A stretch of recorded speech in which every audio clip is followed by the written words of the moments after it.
kan nganu to Ton kalung gelang kan arep tak nggo gawe nyiseti bocah to Ton. Lah aku ki wis kadung Oh, lah dalah wong iki. Lah piye to Ton kowe iki Ton? Lah mau wis ngomong oleh kok lah dalah. Lah tak kira tinggal aku, lah kok malah mbok nyiseti bocah ki piye jawamu ki? Ya wis kan omongmu mau wis oleh. Ya ora oleh lek ngono kuwi carane. Lah mau oleh to Ton. Alah wong kene iki sing kedangkrangan kok malah arep mbok nggo. Ora iso lho Ton. Ora iso apa? Aku yo ora iso.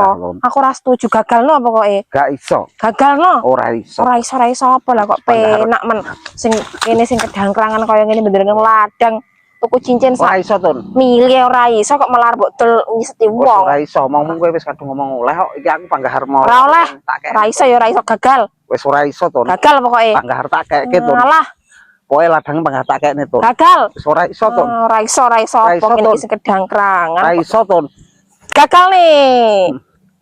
Awas mbok gagal nih. Yo ora iso to Ton. Kowe wis kadung ngomong kok. Aku lu wis seneng ira-iram kowe oleh kok bare kok kowe wis muni-muni oleh kok langsung jongkrok-jongkrokne wong ki piye to Ton. Wis pokoke ra iso Ton. Panggah iki arep tak keke.